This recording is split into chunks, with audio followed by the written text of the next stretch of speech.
अस्सलामु अलैकुम वरहमतुल्लाहि वबरकातुह। मोहतरम भाइयों, बुज़ुर्गों और दोस्तों, ये हमारा इस्लाह मुआशरा का 1048वां सबक है। मोहतरम दोस्तों, कल मैंने सोचा था कि वो बातें आपको बताऊं जो उमूमन हमारे जो बिरादरान वतन है या जो हमारे नॉन मुस्लिम भाई है उन लोगों के माइंड में इस्लाम को लेकर आती है, लेकिन फिर वो एक बात जो थी सौरभ और ज़ीशान की, मुसलमानों के एजुकेशन और तालीम को लेकर हमने जब वो शुरू की तो हमारा 15 मिनट का सबक उसी में हो गया।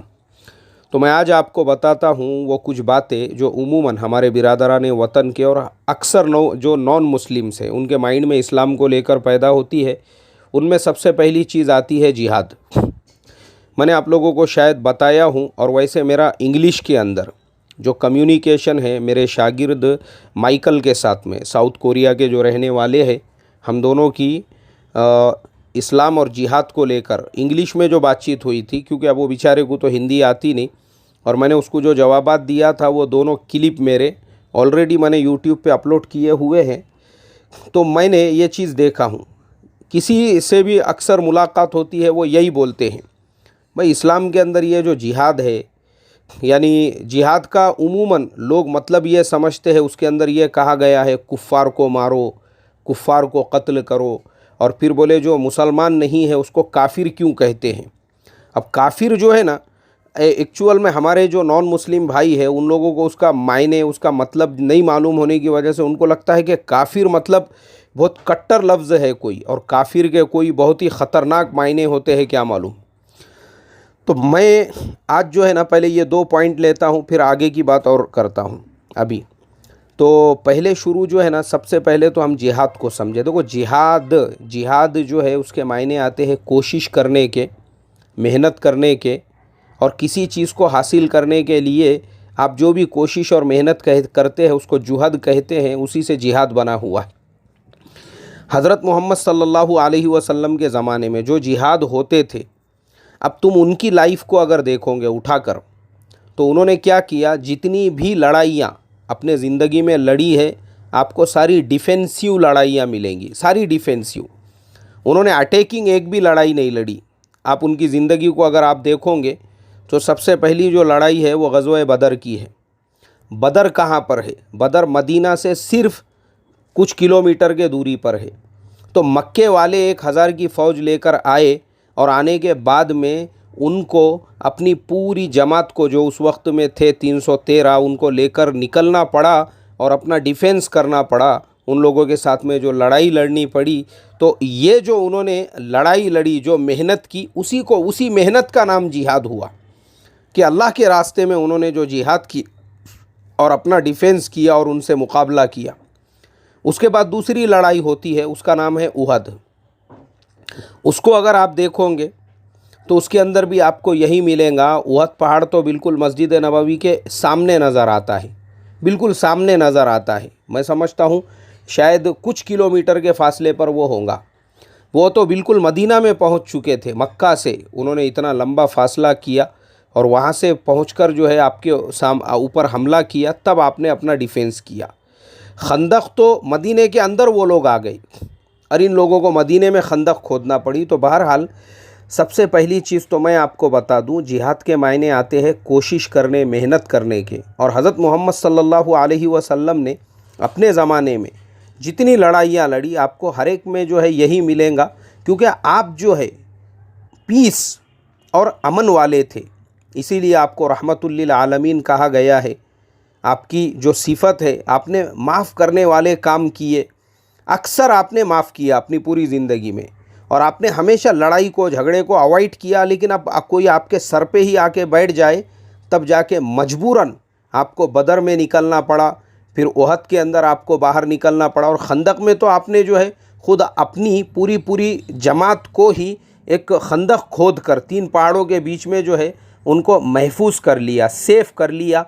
भाई हमको लड़ना ही नहीं है, तुमको लड़ना है तुम खंदक के उधर बैठो, कब तक लड़ते लड़ो, हम लोगों को नहीं लड़ना है, क्योंकि आपने अवॉइड किया जंग को, लड़ाइयों को।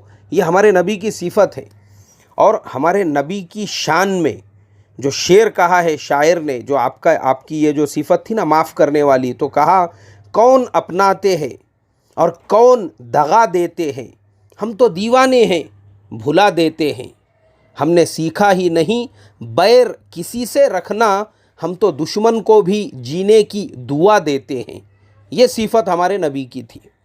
तो इसके लिए आपकी ज़िंदगी में जितनी भी ये लड़ाइयाँ हुई, आपने अपने डिफेंस के अंदर वो लड़ाइयाँ लड़ी। अब हमारे आज के ज़माने में जो कुछ लोग जिहाद की बात करते हैं, तो अगर चंद लोग मिलकर कोई एक ऑर्गेनाइजेशन बना देते हैं और वो जिहाद के नाम पर लड़ने लगते हैं, तो इसको जिहाद नहीं कहते हैं। इस्लाम में इसका जिहाद का डेफिनेशन ये नहीं है कि आप जो है एक झुंड तैयार कर लो, एक ग्रुप तैयार कर लो और आप जो है ये बोलो कि हम अल्लाह के लिए जिहाद कर रहे हैं। भाई, ये जिहाद नहीं है, ये आपकी अपनी पर्सनल लड़ाई है। हो सकता है वो पर्सनल लड़ाई आपके जो है हो सकता है उसका मोटिव कुछ भी हो। आप अपने गांव को बचाने के लिए लड़ रहे हो, या आप आपके स्टेट को बचाने के लिए लड़ रहे हो, या आप अपनी कम्युनिटी को बचाने के लिए लड़ रहे हो। इस ज़माने के अंदर जिहाद उसे कहा जाएगा जिस मुल्क का बादशाह खुद मुसलमान हो, और वो मुल्क का जो बादशाह है वो जब इस बात का हुक्म दे कि भाई अब हमारे ऊपर कोई हमला करने वाला है और हमको अपनी हिफाजत के लिए और अपने मुल्क की हिफाजत के लिए पूरे मुल्क को एक साथ मिलकर मुकाबला करना है और अपनी हिफाजत करना है, तब जाकर उसको कहा जाएगा कि भाई ये अब अल्लाह के रास्ते में निकले हुए जिहाद करने वाले लोग हैं, जो अपने मुल्क को बचाने के लिए पूरे मुल्क को, और मुल्क का अमीर इस बात का हुक्म देगा। ये नहीं है कि चंद लोगों ने अपना ही एक झुंड, अपना ही एक ग्रुप तैयार कर लिए और अपना एक झंडा तैयार करके वो ये कहे कि हम जिहाद कर रहे हैं। इस्लाम के अंदर इसको जिहाद नहीं कहा जाता है। ये आपकी पर्सनल लड़ाई है। हो सकता है ये आपकी पर्सनल लड़ाई आपके ज़मीन के टुकड़े की लड़ाई हो सकती है, हो सकता है ये आपकी पर्सनल लड़ाई किसी और वजह से हो सकती है, लेकिन ये इस्लाम की लड़ाई नहीं है। एक तो जिहाद ये हो गया। अब उसके बाद आते हैं जो हमारे अक्सर जो बिरादरान वतन है, जो हमारे नॉन मुस्लिम भाइयों के जहन में आती है, वो है काफिर वाला मसला। अक्सर लोग ये कहते हैं, अरे बोले भाई काफिर मतलब उनको ऐसा लगता है कोई सख्त लफ्ज़ है। ऐसा नहीं है। अब देखो मैं आपको बताता हूँ मुसलमान के और काफिर दोनों के क्या मायने होते हैं। मुसलमान किसे कहते हैं? मुसलमान जो है ये एक वर्ड है, एक लफ्ज़ है। उसके मायने होते हैं वो आदमी जिसने कबूल किया। कबूल किया किस चीज़ को कबूल किया? उसने ईमान को कबूल किया, इस बात को कबूल किया कि अल्लाह के सिवा कोई इबादत के लायक नहीं और हज़रत मोहम्मद मुस्तफ़ा सल्लल्लाहु अलैहि वसल्लम अल्लाह के बंदे और उसके रसूल है। तो जिसने इस बात को कबूल कर लिया और इस्लाम को एक्सेप्ट कर लिया, उसको मुसलमान कहते हैं। ये मायने यानी उसके जो लफ्ज़ी यानी वर्ड के अगर आप मीनिंग्स को देखोगे, उसका सिर्फ इतना ही मायने होते हैं, कबूल करने वाला। मुसलमान मतलब कबूल करने वाला। अब आते हैं काफिर के ऊपर। कफारा, काफिर जो बना है वो है कफारा से। कफारा के मायने आते हैं इनकार करना। कफारा यानी इनकार किया। काफिर उसे कहते हैं जिसने इनकार किया, मतलब जिसने ये कबूल नहीं किया कि अल्लाह के सिवा कोई इबादत के लायक नहीं और हज़रत मोहम्मद मुस्तफ़ा सल्लल्लाहु अलैहि वसल्लम अल्लाह के बंदे और उसके रसूल है। ये दो सेंटेंस है। जिसने इसको नहीं कबूल किया, उसने कहा कि नहीं, ना मैं अल्लाह को अपना परमेश्वर मानता हूँ, ना खुदा मानता हूँ, और ना ही मैं प्रॉफिट मोहम्मद सल्लल्लाहु अलैहि वसल्लम को अपना प्रॉफिट मानता हूँ, और ना ही उनको मैं नबी मानता हूँ। तो जिसने उनको नहीं माना, तो काफिर के मायने आते हैं जिसने इनकार किया यानी जिसने नहीं माना, और मुसलमान के मायने आते हैं जिसने माना और एक्सेप्ट किया। उसके अलावा और कुछ नहीं है। ये अरेबिक वर्ड्स है, इसके मीनिंग्स एकदम सादे, सिंपल और सरल है। अब उसके बाद आते हैं हम तीसरी चीज़ के ऊपर। अक्सर हमारे जो नॉन मुस्लिम्स भाई है और हमारे जो बिरादरान वतन है, अब आगे उनके माइंड में ये चीज़ आती है, बोले यार उनको ऐसा लगता है कि हर मुसलमान की 4 बीवियाँ होती है, और हर मुसलमान को मतलब उनको ये लगता ही है, इस्लाम में जो 4 बीवियों की परमिशन दी हुई है, उनको ऐसा लगता है कि बस अब इसके ऊपर ही हर आदमी अमल करता है। अब ये क्यों दी गई है, इसका क्या लॉजिक है, ये भी हमको पता होना चाहिए। सबसे पहली चीज़ तो हम आज से 1450 साल पहले के ज़माने को इमेजिन करो। उस ज़माने में कैसा था? ये लड़ाइयाँ, ये झगड़े कैसी लड़ाइयाँ होती थी, कबीले कबीलों में लड़ाइयाँ, मुल्क मुल्कों में लड़ाइयाँ। और मुल्क मुल्कों में जब लड़ाइयाँ होती थी, लड़ाइयों के अंदर मर्द जो है वो तेज़ी के साथ में ख़त्म हो जाते थे। अब मर्द जो तेज़ी के साथ में ख़त्म हो रहे हैं तो उनकी जो विधवाएं हैं, उनकी जो बेवाएं हैं, वो बेचारी मजबूर हो जाती थी। और वो बेचारियाँ जो है, अक्सर तो ये होता था उस समाज के अंदर कि जो औरत विधवा हो जाती थी उसको या तो रेगिस्तान के अंदर ले जाके छोड़ देते थे, उसका सर मुंडा देते थे, मतलब उसको जीने का हक़ नहीं होता था, क्योंकि बोले अब इसका हस्बैंड बाकी नहीं रहा तो ये ज़िंदा रह के क्या करेंगी। तो इस्लाम जब आया, प्रॉफिट मोहम्मद सल्लल्लाहु अलैहि वसल्लम की शरीयत ने औरत को जो है ना एक हक़ दिया, एक राइट दिया, एक अधिकार दिया कि वो भी इंसान है, उसको भी जीने का हक़ है। अगर उसके हस्बैंड की डेथ हो जाती है या वो बेवा हो जाती है या विधवा हो जाती है तो ऐसा नहीं है कि तुम उसको ले जाके जो है रेगिस्तान में छोड़ दो, बल्कि ह्यूमन राइट्स जो था अल्लाह के नबी ने उसको ज़िंदा किया।